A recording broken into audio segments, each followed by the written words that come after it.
Bien, enfants de dragon, maintenant que vous avez vaincu Alduin le Terrible et sauvé la contrée de Bord de Ciel, il est temps de transitionner vers votre prochaine aventure. Allez, vas-y Coco, je te jure, je suis assez puissant pour affronter n'importe quoi. Parfait. Votre prochain adversaire sera Mirac, le légendaire enfant de dragon. Oh, Mirac? Bon, c'est fait depuis longtemps, Mirac.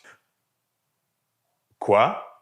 Comment ça? Bah écoute, à chaque fois que j'essayais de bouffer une âme de dragon tranquille, il apparaissait et il me ninja mon loot. C'était assez énervant donc, je l'ai tué. Ah ouais, juste comme ça. Ouais, c'était plus facile que de tuer ma petite sœur de 6 ans. Sérieusement, comment ça se fait? Tu sais, ma petite sœur, elle fait genre 1m10, elle est tout petite, elle est capable de se cacher. Non, je m'en fous de ta petite sœur, même si tu devrais vraiment aller voir un psy. Comment ça se fait que Mirac a été aussi facile à vaincre? Ah, ok, fallait le dire. Non, je suis niveau 173, je veux dire... Vous auriez pas quelque chose de plus digne de mes compétences qui sont tout au maximum? Je crois que j'ai justement ce qu'il vous faut. Voilà, enfant de dragon, j'ose espérer que ce défi sera à la hauteur de vos attentes. Vous êtes sérieux, là? Quoi? C'est quoi le problème encore? C'est des squelettes. Vous savez à quel point c'est faible un squelette? On met de la chair autour pour éviter que ça tombe en ruine. Ça devrait être vite réglé dans ce cas. Ah, je m'ennuie de la belle époque où est-ce qu'on pouvait envoyer les débutants et stagiaires en entreprise affronter les invocations démoniaques mineures. Bon, toi, démon, prépare-toi à teinter du courroux de ma lame. Bon, ok, je m'y attendais pas. Gangster, il m'a eu par surprise. C'est pas grave, on recommence. Attends, il est sérieux, lui? Ah, mais ça fait mal! J'avais le soleil dans les yeux, ça compte pas! Oh, ça se passera pas comme ça! Je veux voir ma maman!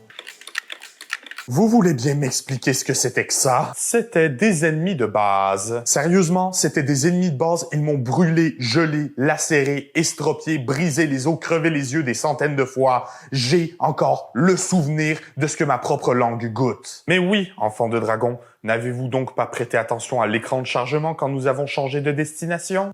Hein? Hey, c'est quoi là-haut?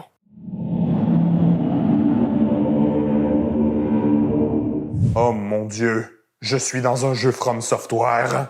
Salutations et bienvenue à ce 39e épisode d'Analyse du Mal, l'émission où on parle des motivations et philosophies de nos méchants préférés. L'univers du jeu vidéo est rempli d'antagonistes plus intéressants les uns que les autres, et ça, je pense que vous le savez. Ce qui est quand même ironique parce qu'en presque 40 épisodes de cette série qui parle des meilleurs antagonistes de l'histoire de la fiction, des méchants de jeux vidéo, on en a couvert un grand total de 6. Et encore là, il y en a 5 qui venaient des jeux God of War. Ça, je pense que c'est parce que le jeu vidéo en tant que tel, c'est hyper paradoxal et ça sur plusieurs points. De un, c'est très paradoxal au niveau du public et là, je parle de vous, mon public, à moi, parce que vous êtes légion en commentaire à me réclamer les antagonistes de vos jeux préférés, mais les vidéos sur les méchants de jeux vidéo, c'est pas ça qui performe le plus au niveau des vues. Genre, vraiment pas. Alors, si vous voulez changer la donne et augmenter les chances que vos antagonistes de jeux vidéo soient un jour analysés dans cette émission, je vous invite à vous abonner, activer la cloche, ainsi qu'à laisser un like et un commentaire nous disant de quel antagoniste vous aimeriez que l'on parle, le tout, comme toujours, avec le hashtag Analyse du Mal. Sans oublier de partager cette vidéo que je vois que ça marche bien, et vous pouvez aussi nous rejoindre sur Instagram et notre boutique en ligne Artpal. Tout ça, ça se trouve dans la description. Mais le jeu vidéo est aussi hyper paradoxal par sa nature. Il existe un métier commun au monde du cinéma et du jeu vidéo. Un métier qui, de par sa nature, reste sensiblement le même avec de petites subtilités. Et ce métier, c'est celui de scénariste. Tout comme vos films préférés, vos jeux vidéo préférés ont un scénario qui commence à un point A et qui finit à un point B, voire à un point C ou un point D, quand on parle de jeux avec de multiples fins. Par exemple, Skyrim, je sais que moi-même, j'ai fait très souvent la blague comme quoi on ignore totalement la main quest et nos responsabilités de Dragonborn pour aller faire des petites side quests à droite à gauche, tel le grand seigneur TDAH du comté des gens perdus. Mais dans le canon de l'œuvre, on peut accepter que l'enfant de dragon va tout de suite botter les fesses d'Alduin après s'être échappé d'Elgen dans les jours, voire les semaines qui suivent. Même les jeux à choix multiples comme Until Dawn, Injustice 2 ou encore les jeux de la série des Telltale ont un scénario que l'on suit au moins dans les grandes lignes, avec de petites variations pendant l'aventure qui se basent sur les décisions du joueur. Et dans les cas où plusieurs fins au jeu sont possibles, il est plus que courant de voir les développeurs arriver sur la scène et dire laquelle des fins est la fin officielle du jeu et donc laquelle est canon à cet univers. Tu sais, les petites subtilités du métier de scénariste dans le monde vidéoludique. Mais la grosse différence entre un film et un jeu vidéo, c'est que pour que le scénario du jeu avance, l'expérience du joueur et son histoire à lui doit avancer. Et pour ce faire, nous avons notre deuxième métier, j'ai nommé les game designers. Le jeu ne doit pas être trop facile, il doit poser des challenges, des défis et des obstacles au joueur pour lui permettre d'avoir ce vrai sentiment de quelque chose d'accompli quand il obtient la fin du scénario en récompense. J'adore le métier de game designer, c'est tellement génial dans son centre. Autant une partie du métier consiste à s'assurer que les joueurs aient du fun, autant une autre partie du métier s'assure de leur péter la gueule sauvagement. C'est pour ça que le concept de courbe de difficulté existe, une théorie selon laquelle la difficulté d'un jeu augmente avec la progression du joueur. Une courbe que la plupart des game designers suivent pour éviter de se retrouver dans la zone de frustration ou pire encore dans la zone d'ennui. Pour que ça se fasse de manière propre et efficace, la difficulté et les challenges du jeu se voient augmenter de manière proportionnelle aux skills et surtout aux ressources que possède le joueur. Ça, c'est sur papier, parce qu'on vit dans un monde où, dans les jeux vidéo, l'accessibilité ou non du jeu est rendue une qualité, et c'est pour ça que la plupart des AAA d'aujourd'hui ont tendance à prendre le joueur par la main. Mais c'est pas le cas des jeux FromSoft, et plus particulièrement de leur série emblématique, les Soulsborne. Les Soulsborne, c'est un mot hybride entre Dark Souls et Bloodborne, deux des titres phares de From Software, où généralement on fait référence à une playlist de jeux signés Hideta Miyazaki, des jeux connus pour leur difficulté accablante. Ou du moins, c'est comme ça que les néophytes aiment les présenter, parce que sans dire qu'un Dark Souls ou un Bloodborne n'est pas difficile, parce que c'est pas le cas, c'est pas des jeux qui sont impossibles et injustes, c'est des jeux qui sont justes et qui te donnent juste ce dont tu as besoin pour réussir. Rien de plus. Alors, dans un monde où la plupart des gros jeux vidéo prennent le joueur par la main, c'est pour ça que, par comparaison, ils sont beaucoup plus difficiles. Mais la réalité, c'est qu'il existe une grosse constante dans les Soulsborne, c'est que le monde dans lequel le joueur se verra plonger est totalement impitoyable et ne pardonne pas les erreurs du joueur. Moi, j'aime penser que le développement de l'univers de Miyazaki a ressemblé à ceci. Bonjour, monsieur Miyazaki, c'est ça? Appelez-moi Hideta. Ah, ok, parfait. C'est drôle parce qu'avec un nom comme Hideta Miyazaki, moi je m'attendais à voir un asiatique. Bah, je suis japonais en fait. Ah, ok, parce que moi j'ai toujours pensé que vous savez, les asiatiques, ils ont les yeux un peu en amande. Non. Ne faites pas ça. Ne faites pas quoi, me gratter les deux tempes en même temps parce que les deux côtés de mon crâne me démangent exactement au même moment? Oh, ok, non, je pensais que vous alliez faire le truc avec les yeux, là, le truc avec les yeux. Oh, non, ça j'oserais pas, c'est une catastrophe qui demande juste à arriver. Ouais, on est d'accord. Donc, monsieur Miyazaki, si je vous ai appelé ici aujourd'hui, c'est pour me parler de votre projet, les Soulsborne. Donc, moi, ce que j'aimerais développer, c'est des jeux qui ne prennent pas le joueur par la main. Des jeux qui sont impitoyables, mais juste, des jeux qui sont faits pour les vrais hardcore gamers. Intéressant, dites-moi plus. C'est-à-dire aucune explication explicite sur le scénario du jeu, pas de minimap qui te dit constamment où aller, pas d'objectif clair à atteindre, pas de régénération de vie et surtout pas de bouton pause. Ah ouais, pas de bouton pause, vous êtes sûr? Oui. Si tu as besoin d'une pause, tu vas devoir éliminer tout ce qui t'entoure et te trouver un petit coin pour pleurer en petite boule comme la petite nature que tu es. Je suis pas sûr que ça va plaire à nos joueurs, monsieur Miyazaki. Mais oui, ils vont adorer. Moi, je vous dis, on va attirer toute une fanbase de joueurs qui demandent juste un jeu assez difficile pour les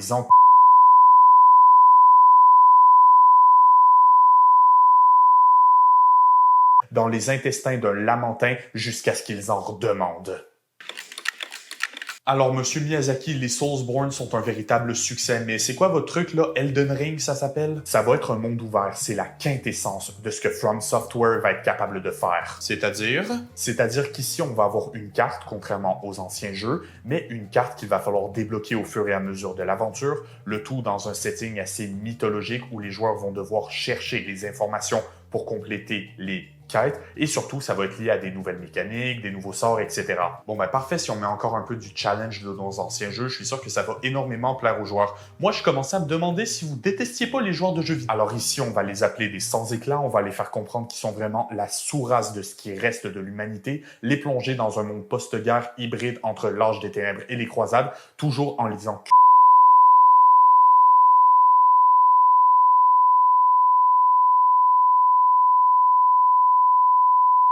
et puis, éventuellement, il y a toujours le même lamentin sur la tête qui fait toujours aussi mal. Monsieur Miyazaki, comment ça va à la maison? Extrêmement mal. J'ai pas dormi depuis 10 ans.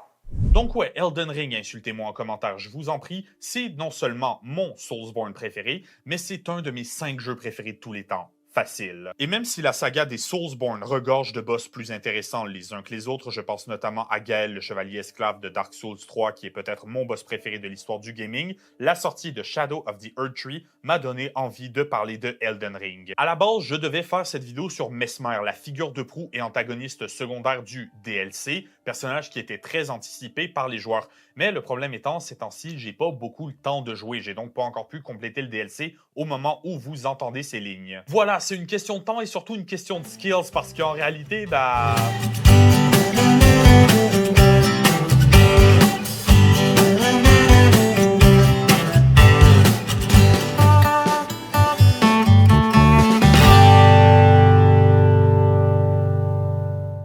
le DLC en New Game Plus, il est pas facile, ok? Mais ça, c'est pas grave parce que Elden Ring a son lot d'antagonistes très intéressants et parmi eux, nous trouvons la reine Marika. À la fois le catalyste, la figure de proue et l'antagoniste principal d'Elden Ring. Est-elle un vrai méchant? Est-elle un martyr? Que cachent les secrets de sa reproduction avec Radagon? Est-elle esclave ou maîtresse de la Belle d'Elden? Plein de questions très intéressantes, mais j'en sais foutrement rien.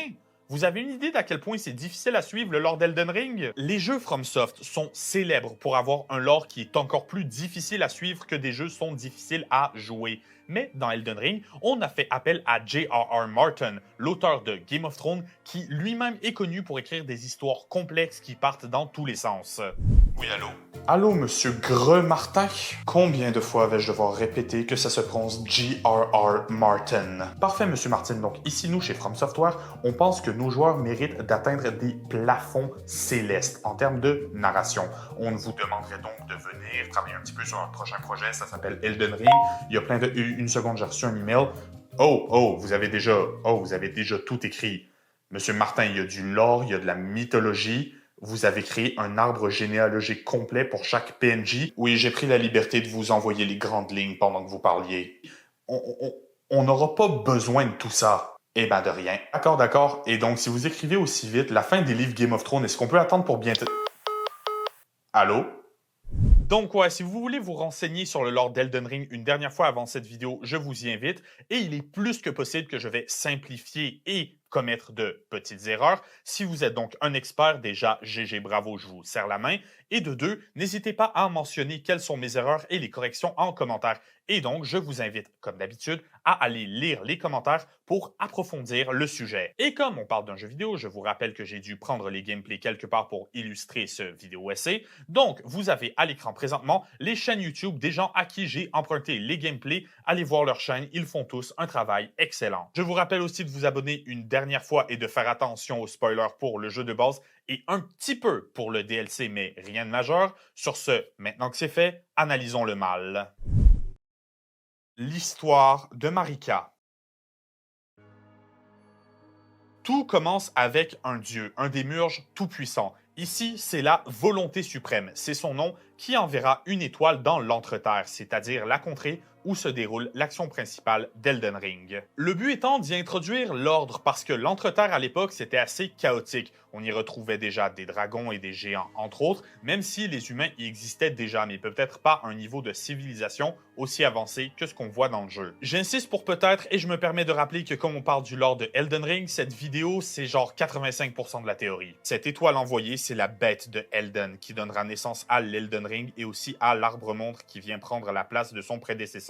Mais aussi le cercle d'Elden est constitué de ce qu'on appelle des runes. Ce sont des éléments qui viennent mettre en place certaines lois de l'univers. Et il sera introduit la tradition que le cercle d'Elden a besoin d'un réceptacle et aussi d'un seigneur d'Elden pour le faire fonctionner. C'est là que va entrer en jeu le dragon à 5 têtes légendaire, j'ai nommé Placidusax. Mais les années vont passer, des millions d'années si on en croit le lore, et c'est une humaine donc qui vient d'en dehors de l'Entreterre et une empyréenne donc de descendance de ce peuple qui va retenir l'attention de la volonté suprême. Marika deviendra la grande seigneuresse de l'Entreterre, devenant essentiellement une déesse. Marika va alors devoir choisir un époux pour qu'il devienne le premier seigneur d'Elden, laissant l'histoire oublier Placidusax et tous ceux qu'il y avait potentiellement avant. C'est assez bâtard comme concept parce que pour autant qu'on sache, c'était bien Placidusax, le dragon, qui était le premier seigneur d'Elden. Mais le fait étant qu'on considère cette époque comme préhistorique. Préhistorique, qu'est-ce que ça veut dire? On n'en a absolument aucune idée dans le monde d'Elden Ring.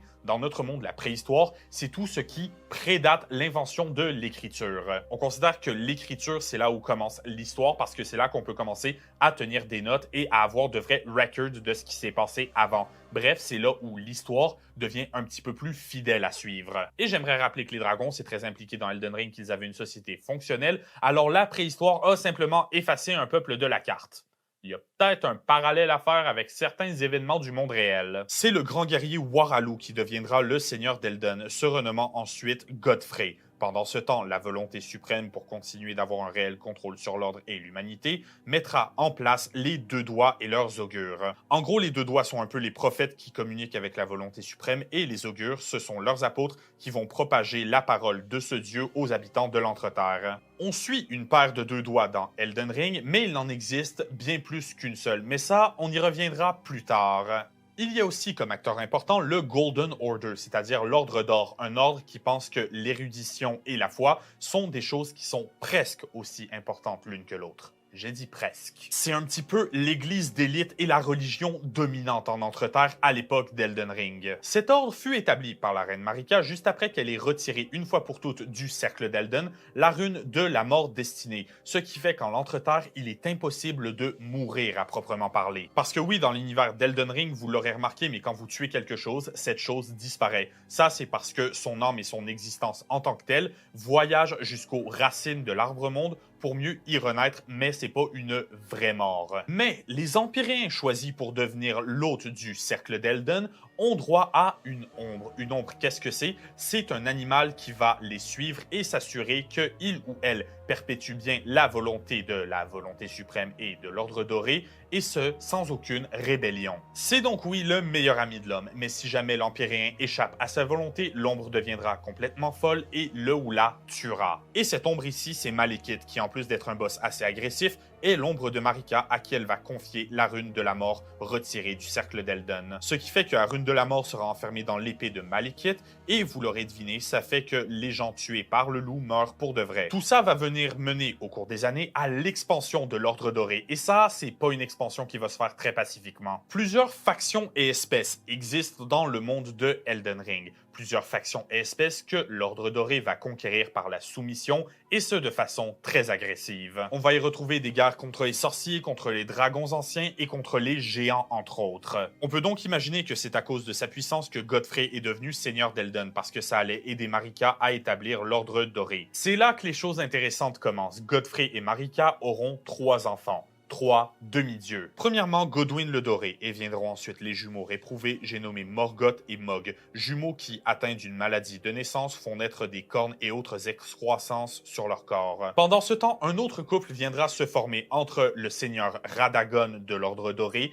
et la reine Rennala. Quel rapport avec Marika, me direz-vous? Eh bien ici, c'est simple. Il se trouve que Radagon et Marika sont la même personne, mais sous des apparences et surtout sous des genres différents. Comme confirmé quand on utilise loi de la régression sur un monument de Radagon, là où il prendra la forme de Marika. Donc le couple Radagon et Rennala engendrera lui aussi sa propre fratrie de demi-dieux. Premièrement, nous y retrouverons le général Radan, probablement le plus grand héros de l'histoire de l'Entreterre. Rykard, le seigneur du blasphème dont l'histoire rejoint un autre antagoniste assez intéressant qu'on verra plus tard. Et Ranni, la sorcière, une idéaliste qui veut libérer le monde de la volonté suprême, de l'Ordre Doré et de l'Arbre-Monde, créant ici une humanité libre mais qui évolue dans un monde de ténèbres. Une humanité libre dans un monde de ténèbres pour une idéaliste, ça peut paraître assez what the fuck, et ça, c'est parce que beaucoup de joueurs croient, moi le premier, qu'en fait, on a mal compris la fin de Ranni. Même si le voice-over overall de Elden Ring, il est en anglais, bah, le jeu, il a été écrit en japonais, et beaucoup de joueurs croient que la questline de Ranni et donc ses motivations,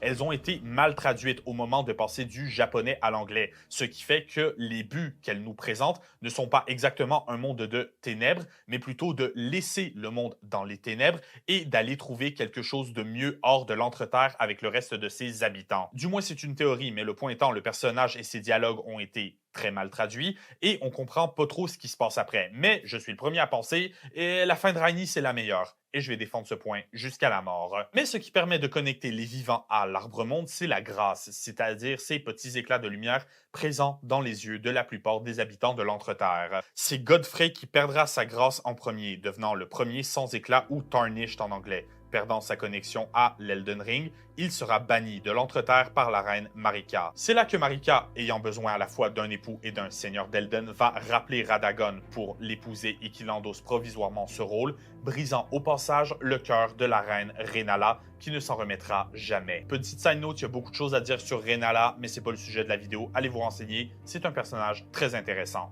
Et oui, j'ai dit que Marika et Radagon sont la même personne, mais ça veut pas dire qu'ils partagent le même corps, sauf quand ils le font, ce qui n'est pas toujours le cas, mais qui à l'écran est toujours le cas, sauf erreur de ma part, mais qui, quand on le prend dans le contexte, ça fait... Ils ont pu avoir des enfants, mais ils sont capables d'avoir des enfants ensemble. Je ne sais pas comment ça fonctionne, c'est juste comme ça. Bref, ces deux entités, Radagon et Marika, engendreront une paire de jumeaux, Malenia et Miquella. Deux enfants donc nés d'une union maudite puisque Marika et Radagon sont la même personne, Miquella étant condamnée à ne jamais grandir et garder la forme d'un enfant, et Malenia qui a beau être une guerrière hors pair et possiblement un des boss les plus coriaces de l'histoire de From Software, est malade et est condamnée à pourrir de la putréfaction écarlate, devenant elle-même la déesse de la putréfaction. Au passage, Mog, un des premiers enfants de Marika, va avoir capturé Miquella et le garde sous terre. Du moins, c'est ce qu'on a pensé pendant longtemps, mais je me suis spoilé le DLC avec ça et je m'en voudrais de vous faire la même chose. Les années vont passer et je rappelle que Radagon et Marika sont techniquement la même personne,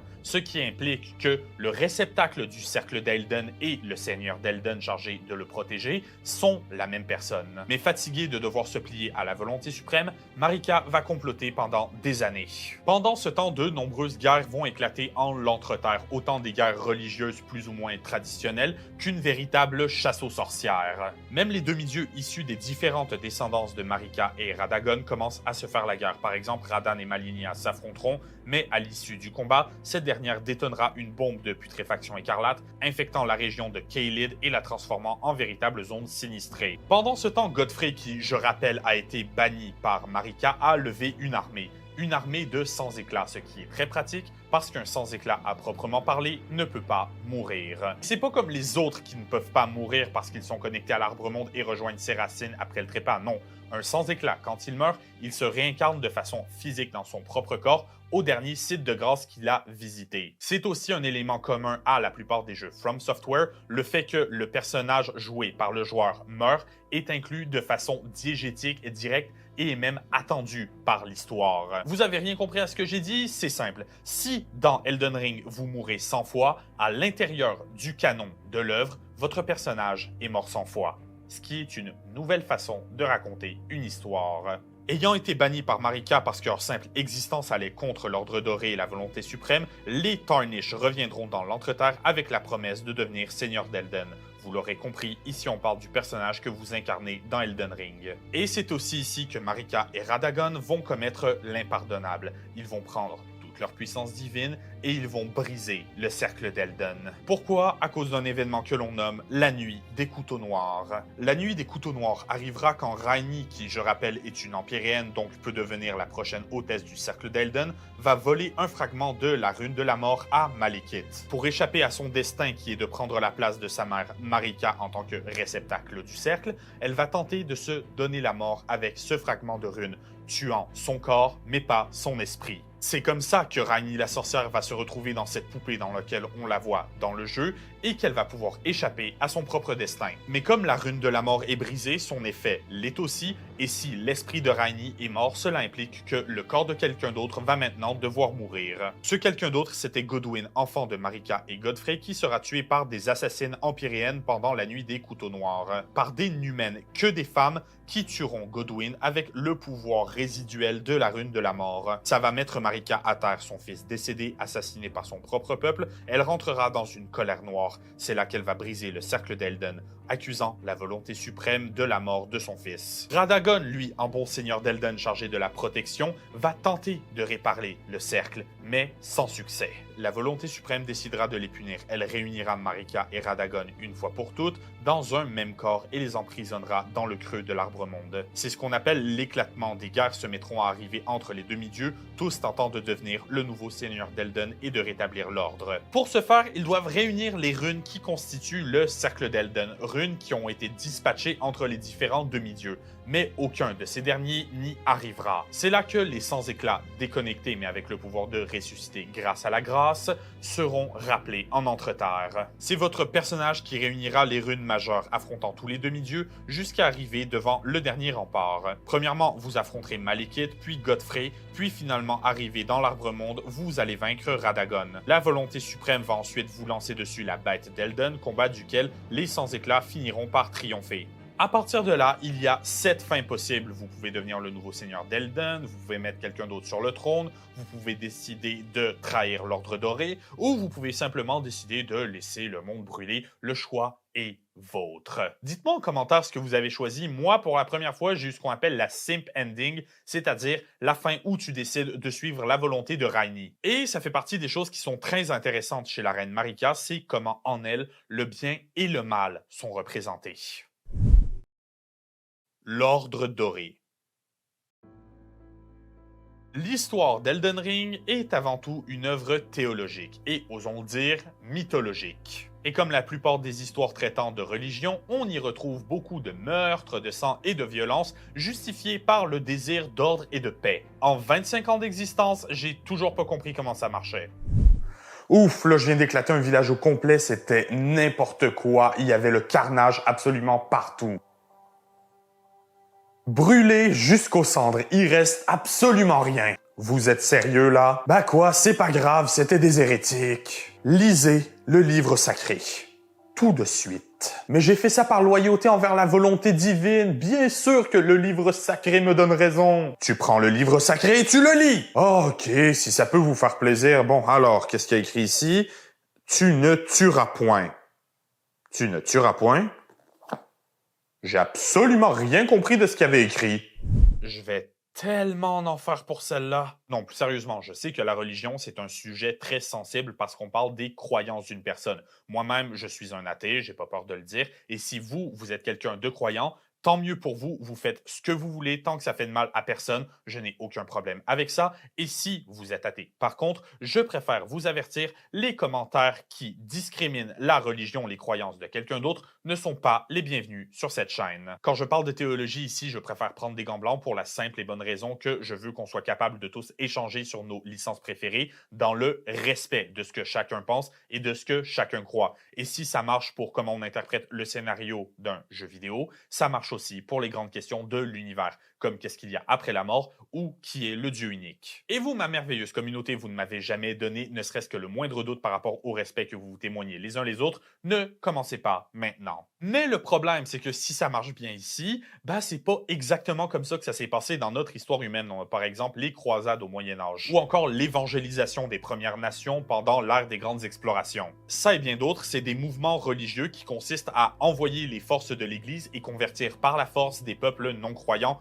ou croyant à une autre religion. Et c'est globalement ce qui se passe dans Elden Ring avec sa religion du Golden Order et la volonté suprême. Premièrement, il est littéralement dit que des concepts qui menacent l'ordre établi par le Golden Order ne sont pas seulement découragés, mais littéralement pratiqués. Elles sont considérées comme des pratiques hérétiques. Et ici, les exemples donnés, c'est beaucoup les exemples contradictoires, comme le fait qu'il y ait une vie dans la mort ou une vie après la mort. Pourquoi? Parce que la mort et la vie sont opposées, et si les deux peuvent exister au même moment, c'est-à-dire après le trépas, eh bien, ça menace le Golden Order, parce que le Golden Order suit la volonté suprême, un être supérieur qui prône l'ordre, et le fait que deux formes opposées puissent exister en même temps et cohabiter, bah ça donnerait que le chaos. Le Golden Order vient littéralement dessiner un cercle et dit tout ce qu'il y a en dehors de ce cercle est contre nature, est illogique et contre l'ordre, et donc est mauvais. Ceux qui pratiquent ces actions sont des hérétiques et sont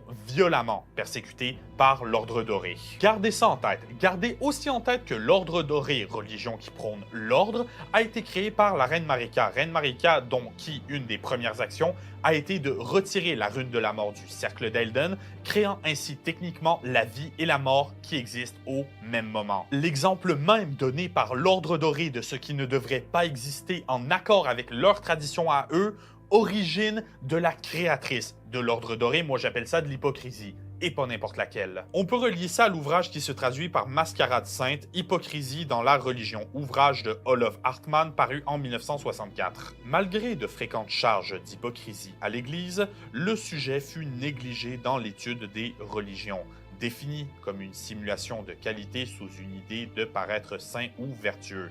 L'hypocrisie est large dans tous les domaines de la vie. Ça a joué un rôle important dans une indignation sélective, là où des chrétiens viennent accuser d'autres chrétiens. La Bible et le Coran y font souvent référence, condamnent cette pratique sévèrement et les insultes que ça vient impliquer. Son impact est flagrant dans les sciences sociales du comportement. En gros, ce que ça veut dire, c'est qu'ici, on vient dénoncer certains comportements religieux, des comportements violents que certaines personnes viennent justifier par une croyance en un livre sacré ou un autre. Et oui, si vous vous demandez, c'est quelque chose qu'on peut retrouver dans la Bible. Par exemple, dans certains versets, on nous dit que Dieu n'est pas contre une guerre qui est justifiée d'un point de vue moral, mais Jésus nous dit aussi nous aimer les uns les autres. Alors, qui est-ce qu'on croit? Déjà là, c'est hyper paradoxal, mais même si on réussit finalement à relier les deux, va falloir se lever tôt pour me convaincre que toutes les guerres religieuses de l'histoire de l'humanité étaient justifiables moralement. L'exemple le plus parlant, bien entendu, c'est l'Holocauste des années 40 du petit moustachu là, où on estime que les 2/3 de la population juive ont trouvé la mort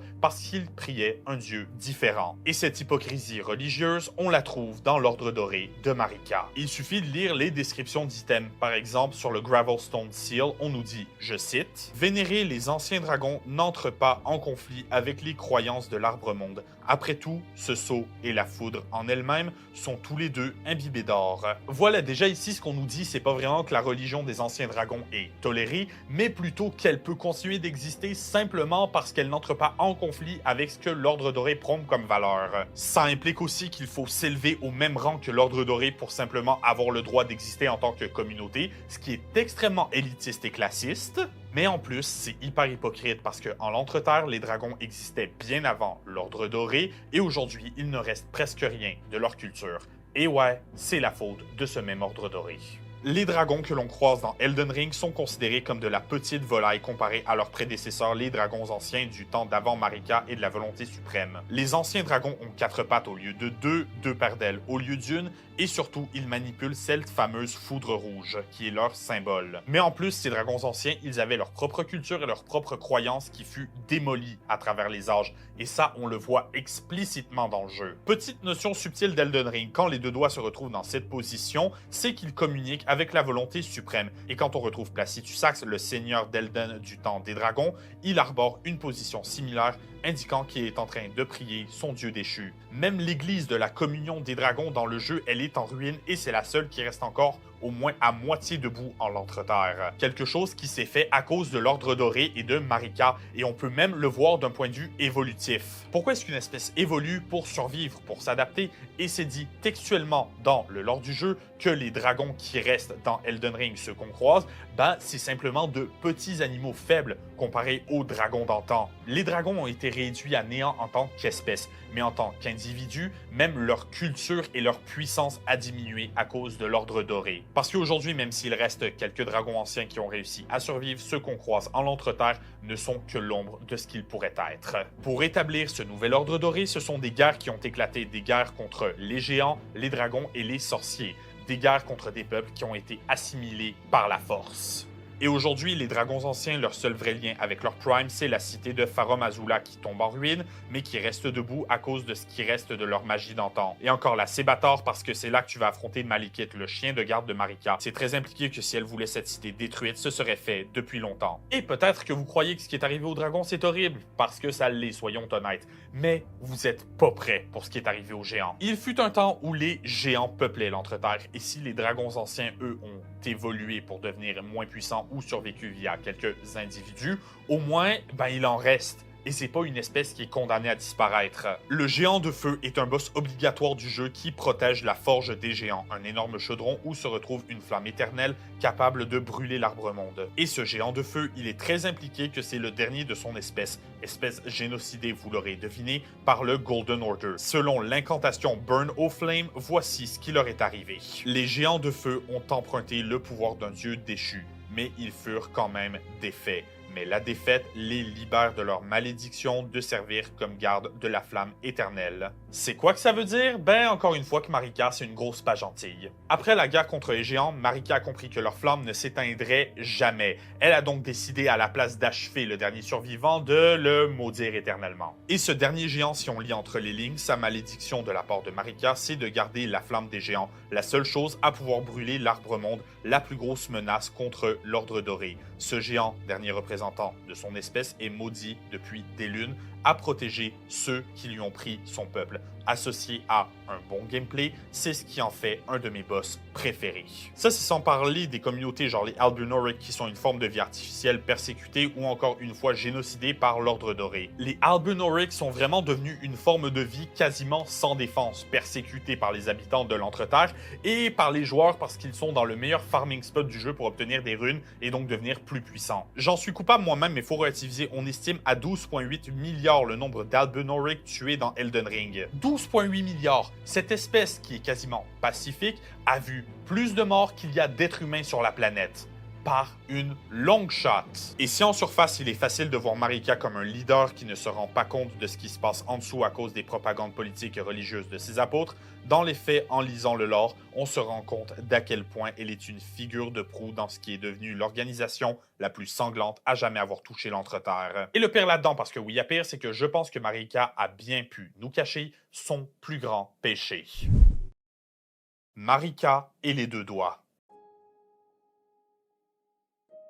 Les deux doigts sont les prophètes du monde d'Elden Ring qui communiquent avec la volonté suprême et redistribuent leurs paroles aux augures pour qu'ils puissent répandre leur culte. Leur mission est de sélectionner, selon la volonté suprême, un nouvel empyrien pour devenir l'hôte du cercle d'Elden. C'est comme ça que Marika s'est retrouvée dans cette position. Mais les deux doigts dans Elden Ring, on considère aujourd'hui qu'ils sont séniles, brisés, bref, plus aussi efficaces qu'avant. Et on sait qu'en dehors de l'Entre-Terre, il existe des églises entières dédiées aux deux doigts, des églises qui sont suivies par des apôtres et dont les ennemis sont pourchassés et tués. Seulement, je sais pas si vous voyez le problème. Pourquoi est-ce qu'on a besoin des deux doigts en l'Entre-Terre si le cercle d'Elden habite Marika? C'est quand même très impliqué qu'elle-même peut communiquer avec la volonté suprême. Et surtout, s'il existe des églises entièrement dédiées aux deux doigts en dehors de l'Entre-Terre, pourquoi il n'y en a pas en Entre-Terre? On a bien des églises entièrement dédiées à Marika et je ne vois pas pourquoi on pourrait pas avoir celle des deux doigts en même temps. C'est la même religion qui prie la même divinité. La même divinité, mais qui en fait n'en est rien, qui en fait n'est qu'un coup de propagande de plus de la part de notre très chère reine Marika. Il est temps que je vous présente ma théorie sur la reine réceptacle du cercle d'Elden. Et si en fait les deux doigts en l'Entre-Terre ne communiquaient pas avec la volonté suprême, et si en fait cette voix qu'elle entendait n'était que celle de Marika qui se fait passer pour cette même divinité. Voyons ensemble les arguments. Premièrement, on sait que de mentir et de déguiser son identité est quelque chose que Marika sait très bien faire. Elle arbore l'identité de Radagon et vice-versa. L'idée que je vous propose donc, c'est que la bête de Elden qui vient donner naissance à l'Elden Ring, ce n'est qu'un messager de la part de la volonté suprême. Un messager qui vient toucher une planète parmi des milliards dans le cosmos. Il est plus que probable que ce petit acte de rébellion ait échappé à la volonté suprême et que Marika en ait profité pour créer son propre culte usurpant son identité. L'idée étant ici que la volonté suprême n'est pas intervenue quand Marika a génocidé des peuples, elle n'est pas intervenue quand elle faisait preuve de violence et elle n'intervient même pas quand Marika et Radagon se libèrent à la fin du jeu. La théorie étant donc que tant que l'ordre établi par le cercle d'Elden n'est pas menacé, la volonté suprême n'interviendra pas, quelque chose dont Marika a bien pris avantage puisque de toute façon le cercle d'Elden est brisé. Les conséquences ont été donné, et maintenant elle est plus ou moins libre de faire ce qu'elle veut. On nous le dit même que la volonté suprême, suivant le bris du cercle d'Elden, elle a un petit peu abandonné l'Entreterre, laissant derrière elle la bête d'Elden, qui vit en Marika comme un animal sauvage. Et Marika, là-dedans, je pense qu'elle communique avec les deux doigts, se faisant passer pour cette divinité. Deuxième argument, vous le savez, on retrouve de nombreuses paires de deux doigts présentes à travers l'Entreterre, des paires de deux doigts qu'on retrouve bien sûr mortes. Et on ne sait pas exactement ce qui leur est arrivé, mais on les retrouve au sommet de la tour de Godric et avec la poupée Rainy, que des endroits reliés à la lignée de Marika. Ma théorie étant donc que Marika, une fois qu'elle aurait été découverte par ses anciennes paires de doigts, les aurait simplement exécutés. Troisième argument, plongeons-nous dans la description de certains items. Le livre de prière des deux doigts nous apprend des incantations qui seront, comme le nom l'indique, probablement liées aux deux doigts. Une de ces incantations, c'est Lord's Heal qui nous dit « Incantation offerte par les deux doigts à un sans-éclat jugé digne de devenir seigneur d'Elden ». C'est quand même bizarre que, selon les deux doigts, les sans-éclats puissent et sont même censés devenir seigneurs d'Elden, alors qu'à la base, ils ont été bannis parce qu'ils ne rentraient plus dans le moule de ce que prônait l'Ordre Doré. C'est une remise en question de l'ordre naturel des choses. Ça va non seulement contre l'Ordre Doré et leur philosophie, mais aussi et surtout, ça va contre les lois naturelles de l'univers et donc techniquement contre la volonté suprême qui ne désire que l'ordre. On pourrait même dire que ça va contre Marika. Voici donc la deuxième partie de la description de l'item. Ô sans éclat, cherchez l'arbre monde et tenez-vous devant Marika. Sa reine, devenez le seigneur d'Elden. Les deux doigts encouragent le sans éclat à retrouver Marika et à devenir seigneur d'Elden. Seul problème, à la fin du jeu, on apprend que la volonté suprême a puni et enfermé Marika. C'est en se tenant devant elle que l'on la libère en quelque sorte. Les deux doigts nous disent de retrouver Marika. Marika qui a disparu à cause de la volonté suprême, entité que les deux doigts sont censés servir.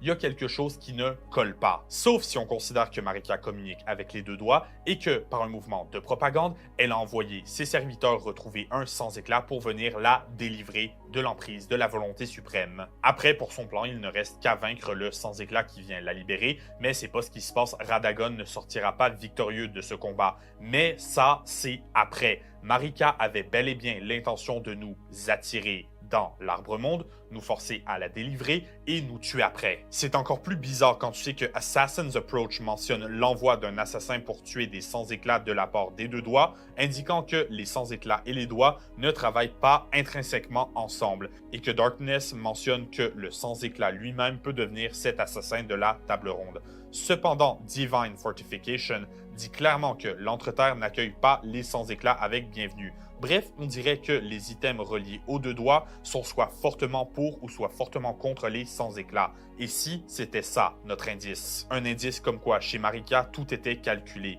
Comme si elle avait profité de cet ordre mis en place par la volonté suprême pour, une fois pour toutes, se réapproprier l'Entreterre. Pourquoi? À cause d'une relation qui est très liée à la divinité. Marika et le libre arbitre.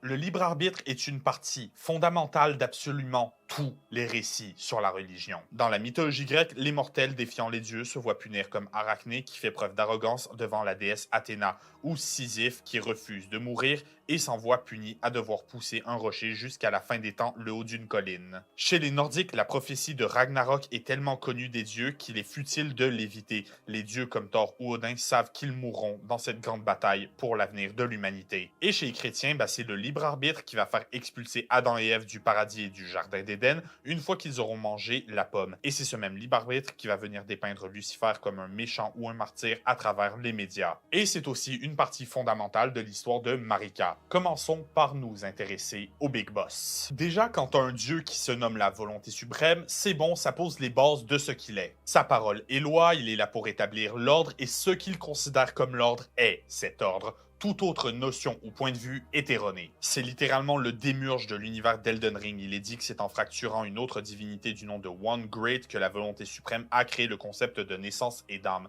Juste ici, moi j'y vois une référence avec les âmes de Dark Souls ou les Great Ones de Bloodborne, mais ça, c'est pour une autre vidéo. Le Elden Beast en tant que tel est son véhicule, son incarnation, on pourrait même dire son avatar si on se réfère à comment les hindous voient les incarnations divines. Mais la volonté suprême, aussi puissante soit-elle, elle est très loin d'être parfaite. Par exemple, l'item Finger Slayer Blade est une arme tellement sombre qu'il est dit qu'elle pourrait elle-même blesser la volonté suprême. Et cette arme est présente dans la quête secondaire de Raini. Raini, qui en plus de refuser son destin de devenir réceptacle du cercle d'Elden, nous encourage à trahir l'ordre doré dans le but d'un monde meilleur. On a quelque chose qui peut blesser la volonté suprême dans une quête où le scénario nous pousse à le trahir, scénario qui nous dit que c'est pour un monde meilleur. Ce qui est aussi la raison pourquoi la volonté suprême a puni Marika. C'est la reine elle-même qui a choisi de briser le cercle d'Elden et elle s'en est retrouvée châtiée. Et on a déjà établi que l'ordre doré a un peu un code de comment on devrait se comporter qu'il refuse de garder établi. Et en tête de proue de cet ordre, on a Marika, qui devrait donner l'exemple. C'est ce qu'on attend d'elle, mais elle agit contre la volonté suprême à de nombreuses reprises. On a littéralement ce que devrait être Marika et ce que choisit d'être Marika. Et cette dernière ne plaît pas à la volonté suprême. Sans parler du fait que Marika, c'est une empyréenne. Elle est sélectionnée à la naissance pour endosser cette lourde responsabilité. C'est même cette sélection qui va pousser Raini à littéralement sauter la vie pour pouvoir avoir, vous l'aurez deviné, du libre arbitre. Mais encore une fois, Marika fait des choix différents. On oublie dans le destin de l'empyréenne le facteur du vivant, le facteur des sentiments et surtout le facteur humain. On remet en question le concept de divinité. L'histoire de Marika est là pour te faire te demander si Dieu peut avoir tort. Et de la façon que je l'interprète, elle prend le méchant parti pris de nous dire que la réponse est oui. Mais aussi ici, un joli parallèle se dessine. Avec Marika qui remet en question la volonté suprême pour faire ses propres choix viennent des conséquences, mais aussi certaines personnes qui doivent maintenant remplir ce rôle. Si on s'accorde aux deux doigts, la volonté suprême n'a pas vraiment abandonné l'Entreterre. Elle aurait proclamé que les sans-éclats doivent maintenant guider la grâce. Et pendant un moment, c'est ce qui se passait en tant que sans-éclats, les demi-dieux qui se disputaient le trône d'Elden et qui avaient les runes de l'Elden Ring, on les a presque tous affrontés, Raini en étant une exception très notable. Avec ça en tête, on comprend que le sans-éclat, son destin est de devenir le seigneur d'Elden. C'est ce que le jeu attend que tu fasses, c'est la fin qui est supposée arriver. Mais il y a 6 autres fins possibles. Encore une fois, le sans-éclat est touché par le libre arbitre. Les fins de Elden Ring sont super subjectives et surtout super vagues. Mais si vous demandez à bon nombre de joueurs, moi le premier, la fin où on prône le libre arbitre avec l'aide de Raini est ce qu'on a de plus proche d'une bonne fin. Une fin où le sans-éclat va venir choisir de ne pas suivre son destin qui est de s'asseoir sur le trône pour offrir ce même libre arbitre à tout le monde. Juste comme Marika a défié la volonté suprême, notre personnage défie la volonté de l'Ordre Doré, de Godric et surtout celle de Marika. Ce qui vient amener plusieurs questions genre comment est-ce que Marika a pu être plus maligne qu'un dieu? Comment manipuler le destin? Bon, on arrive à la partie de la vidéo où je vais spoiler un petit peu le DLC, mais rien de majeur. Dans le DLC, nous arriverons éventuellement au village chaman, là d'où vient Marika. Si le jeu de base nous offre une Marika manipulatrice et antipathique, dans le DLC, on nous offre un petit peu de son passé. On nous montre comment elle a pu devenir le monstre qu'elle est devenue. Et selon Miyazaki lui-même, Marika va poser ses actions non pas par désir de servir la volonté suprême, mais bien pour protéger ses enfants. Son titre de déesse mère va lui être donné et elle va en premier sceller la rune de la mort destinée. Pourquoi? Pour que ses enfants et elle-même n'aient pas à connaître la mort. Ce qui est important pour le personnage, elle a beau commettre d'horribles actions, pas que ça les pardonne, mais elle le fait principalement parce que c'est une vraie mère qui aime ses enfants. Ou du moins en partie parce qu'il y a aussi une grosse partie de désir de liberté. C'est en réponse à la mort d'un de ses descendants justement qu'elle brisera l'Elden Ring et que tout va se déclencher. Tout commence par l'amour d'une mère devant son fils mort, ce qui est ironique dans le sens où cet arbre-monde est censé protéger des gens alors que lui-même est né du sang de plusieurs innocents versés. Maintenant, on sait que c'est montré explicitement dans le trailer quand on voit Marika retirer quelque chose, probablement des runes, de ce qui semble être de la chair morte et qui est ensuite entouré de millions de cadavres qui prennent la forme de l'arbre-monde. Ça, c'était le premier massacre de Marika. C'était le peuple des Horse-Scent. Un peuple que Marika va envoyer Messmer, son premier enfant, pour tous les brûler. Et tout ça, c'est au début de l'histoire, on le sait, parce qu'on assiste à la formation de l'arbre-monde d'Elden Ring. Alors, qu'est-ce qui a bien pu motiver Marika à verser autant de sang? Eh bien, la réponse se trouve au fond d'une jarre. Tout au long du DLC, on est attaqué par ces créatures dégueulasses et informes qui vivent dans des jarres. C'est rien de nouveau, les jarres dans Elden Ring, l'Entreterre en est rempli, mais elles sont bien différentes des jarres qu'on trouve dans la Terre des Ombres, c'est-à-dire l'endroit où se déroule le DLC. Les jarres de base portent l'arbre-monde sur leur couvercle, et il est dit qu'ils sont remplis des cadavres de ceux qui sont tombés au combat. L'idée étant de faire passer les corps des soldats qui ne sont pas revenus pour continuer leur rêve de défendre les idéaux de Marika. Mais les jarres dans la Terre des Ombres sont beaucoup plus malsaines. Dans le DLC, on arrive devant le fantôme d'un PNJ où on peut entendre les paroles qu'il a déjà prononcées, et en particulier « Oh, s'il vous plaît, pas les jarres, tout, mais pas les jarres. Je ne le referai plus, je le jure. Je serai un saint, vous devez me pardonner. » Vient ensuite la Great Jar, un item qui va venir donner une description assez suspecte. L'attirail d'un chaman qui performe son rituel. Il offre ses prières aux habitants des grandes jarres pour qu'ils puissent renaître en sainteté. On peut imaginer donc que le peuple chaman se donnait à ce rituel de genre, devenait ces monstres informes, et malheureusement, on peut imaginer avec les dialogues du PNJ que même si c'est fait pour atteindre la sainteté et donc une certaine rédemption, beaucoup y étaient contraints contre leur volonté. Ce qui est un destin horrible. Quand on arrive ensuite au Boney Village, on voit de quoi ça avait vraiment l'air et surtout, on voit les outils utilisés et ouais, ça a l'air horrible. Et proche de la tente de fouettage, parce que oui, il y a une tente de fouettage, on retrouve un autre PNJ qui dit « Au nom de la pitié, votre place est dans la jarre. La presque sainteté vous attend à l'intérieur. C'est le lot qui vous attend, les chamans comme vous. La vie vous fut accordée pour cela. » Et seulement cela. En gros, pour résumer, les Horse Scent contraignent le peuple chaman à entrer dans les jarres et à devenir ces monstruosités via des tortures physiques insupportables. C'est là qu'on va arriver dans le jeu au village des chamans, un petit village paisible, sain et plein de paix. Et là, votre sens de joueur de From Software vous fait vous demander pourquoi est-ce qu'il n'y a rien qui essaye de vous buter. Éventuellement, on arrive devant un arbre vide, là où on trouve les restes d'un chaman, là où vous trouverez une offrande dont la description est « Mèche de cheveux dorés, coupée l'offrande de la reine Marika à la grand-mère. Quelle était sa prière, son vœu, sa confession.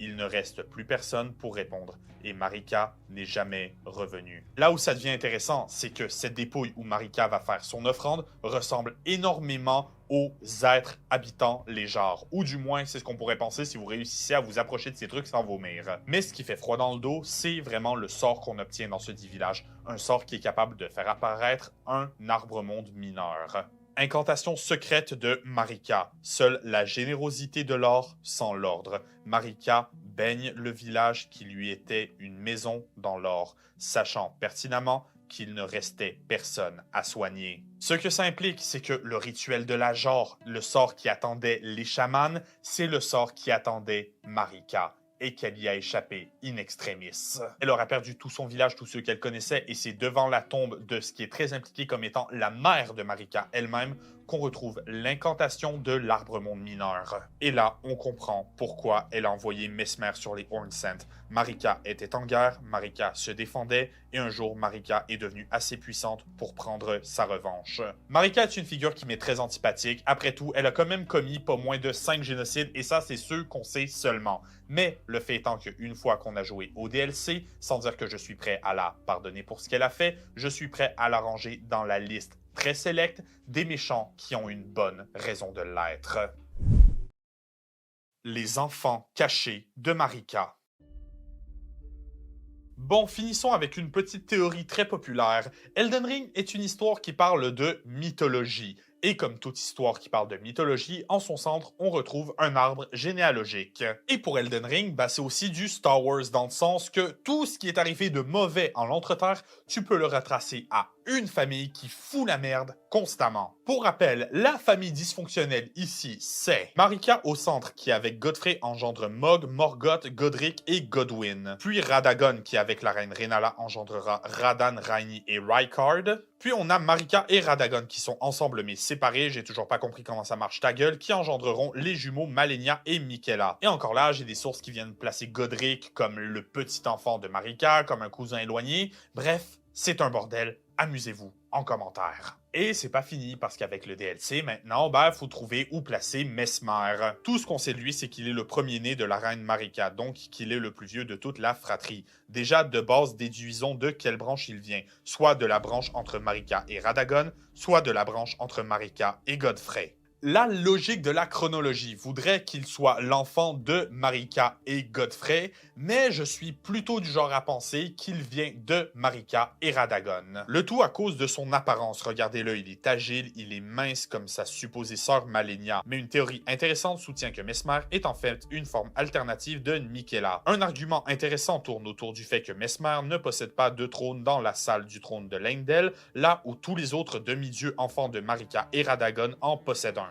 Laissons donc ça de côté pour souligner le fait que, tout comme Malenia, Mesmer, il est roux, trait que les deux enfants partagent avec Radagon. Le problème avec ces théories, c'est que Mesmer, c'est censé être le grand frère. Il est le premier-né de la reine Marika, et la reine Marika, elle a rappelé Radagon après qu'il ait eu des enfants avec Rennala. Donc, il ne peut pas être une forme alternative de Michaela selon toute logique. À moins qu'encore une fois, ils aient fusionné après, un peu comme Marika et Radagon, sauf qu'ils n'ont pas vraiment fusionné après, mais ils n'étaient pas non plus des personnes totalement différentes avant. J'ai mal à la tête. Merci Miyazaki. Quoi qu'il en soit, tout semble indiquer qu'avant même d'avoir des enfants avec Godfrey, Marika a eu un enfant. Et cet enfant, c'était Mesmer. Mesmer qui, je suis convaincu, est une personnalité à part entière. Mais c'est pas le seul enfant caché de la reine Marika avec Radagon. Accrochez-vous bien parce que je pense qu'elle aurait pu avoir un autre enfant. Et cet enfant, c'est Melina. Vous rencontrerez Melina en premier à un site de grâce où elle deviendra votre maiden, c'est-à-dire qu'elle va vous guider, vous, le sans-éclat, dans votre but de devenir seigneur d'Elden. Mais ce n'est qu'un masque qu'elle porte. Dans les faits, quand vous proposerez de brûler l'Arbre-Monde, elle sera hyper rapide à embarquer dans vos lubies. Et c'est très embêtant parce que Melina est probablement le personnage le plus énigmatique dans un jeu où les personnages sont tous reconnus pour être énigmatiques. Mais pour beaucoup, Melina est bien l'enfant de Marika et Radagon, et peut-être même la troisième sœur jumelle de Malenia et Michaela. Voyons ce que ça implique. Déjà, on a la ressemblance physique. Il serait absurde de ne pas admettre que Melina ressemble physiquement à Malenia et un peu à Michaela, sans oublier leur père Radagon. Ensuite, on nous dit dans le lore que Malenia et Michaela sont des enfants maudits parce que l'union de leurs parents est contre nature. Et Melina, elle est une Finger Maiden. En théorie, elle n'existe que pour guider un sans-éclat qui sont nés sans grâce, qui sont donc techniquement eux-mêmes maudits. Moi, j'appelle ça de la malédiction. Deuxièmement, Melina dira que son but lui a été donné par sa mère il y a longtemps à l'intérieur de l'Arbre-Monde. Sa mère qui, évidemment, ne sera jamais nommée. Et dans l'Arbre-Monde, on ne retrouve que Marika et Radagon encaissant la punition de la volonté suprême, ce qui expliquerait pourquoi elle n'a pas de trône à Leyndell, parce que sa place n'était pas dans la salle du trône, mais dans l'Arbre-Monde avec sa mère. Pourquoi? Parce que Melina est en fait l'arme de Marika. Elle est son arme ultime contre la volonté suprême, lui permettant de guider un sans-éclat pour l'aider à s'affranchir de la dominance du cercle d'Elden. Elle dira même que son but de Finger Maiden a été perdu il y a longtemps parce qu'elle ne peut guider le sans-éclat, ce qui est vrai dans le sens où si elle travaille intrinsèquement avec Marika contre la volonté suprême, elle ne remplit pas ses fonctions de Finger Maiden puisqu'elle travaille contre le Elden Ring en tant que tel. Troisième argument, son nom, vous l'aurez peut-être deviné, mais la plupart des personnages importants dans Elden Ring ont un nom qui commence par G, par R ou par M. Une théorie intéressante est que c'est en fait un hommage à J.R.R. Martin qui, encore une fois, a aidé à écrire le scénario d'Elden Ring. Et Melina a un nom qui commence par M, exactement comme Malenia, Michaela et Mesmer qui, selon cette théorie, sont des frères et sœurs à 100% et pas juste des demi-frères et demi-sœurs. Sans parler du fait que jusque-là, les jumeaux ont toujours partagé leur initiale, Malenia et Michaela, Morgoth et Mog. Alors pourquoi pas Malenia, Michaela et Melina, ou encore Melina et Mesmer qui est aussi une autre théorie. Quatrièmement, pourquoi garder ça secret s'il y a un autre demi-dieu? Pensez-y, parce que tous les demi-dieux ont une vie de merde. Godwyn est mort, Godric est un véritable monstre, Adan vit pour un festival en protégeant le monde d'une menace stellaire, Rainy a dû mettre fin à ses jours pour échapper à son destin, Mog est l'esclave mental de son demi-frère, Mesmer est devenu un véritable monstre sanguinaire, Rykard est connu comme le seigneur du blasphème vivant une vie qui n'est pas humaine, Morgoth reste seul à contempler sa famille s'entre-déchirer, sans oublier sa malédiction physique, et les jumeaux prodiges sont dits comme étant textuellement maudits dans le lore. Peut-être que Mélina n'était en fait que le plan de Marika, un plan passant par sa fille secrète, parce que c'est très impliqué que tout le scénario d'Elden Ring n'est qu'une grosse manipulation de la part de Marika, et Mélina joue directement dans cette optique. Et le pire là-dedans, c'est que la volonté suprême devait sans douter regarder sa punition. Marika est embrochée dans le bas-ventre. On pourrait penser que cette cible fut choisie pour la rendre stérile, ne lui permettant plus d'avoir d'enfants demi-dieux et de venir mettre le désordre dans l'entreterre. Mais malheureusement, il était trop tard parce que l'enfant qui viendra sceller la fin de l'histoire était déjà né. C'était Mélina qui guidera un sans-éclat anonyme jusqu'à la fin de l'aventure où Marika a beau trouver la mort pour autant qu'on le sache, elle vit pour la première fois libre de la volonté suprême. Wow, bon, ça fait beaucoup. Alors, Marika, personnage que j'ai appris à détester en jouant à Elden Ring, que j'ai appris à un petit peu en partir avec en jouant au DLC, puis à redétester encore. Et à mon sens, ça rend le personnage de Marika aussi dérangeant que fascinant. Et comme d'habitude, vos arguments sont les bienvenus en commentaire. Pour son alignement donc, comme Marika est un personnage qui utilise des moyens comme la manipulation politique et religieuse et la propagande, j'ai tendance à l'envoyer à loyal mauvais. Mais considérant le fait qu'elle ment littéralement à tout le monde, qu'elle n'est pas contre le fait de backstab quelqu'un et qu'elle agit souvent par vengeance, je vais faire la moyenne des deux et l'envoyer à neutre mauvaise, soyez sûr d'argumenter en commentaire. Sur ce, mes amis, vous pouvez cliquer juste ici pour voir notre dernière vidéo ou vous pouvez cliquer juste là pour voir une autre analyse du mal sur un autre méchant de jeu que j'affectionne particulièrement. Dites-moi en commentaire de quel autre méchant on devrait parler, toujours avec le hashtag analyse du mal, et tant qu'à être là, pourquoi ne pas vous abonner, activer la cloche et nous suivre sur Instagram au passage. Sur ce, je vous laisse et je vous verrai la prochaine fois pour de plus amples explorations de notre omnivore.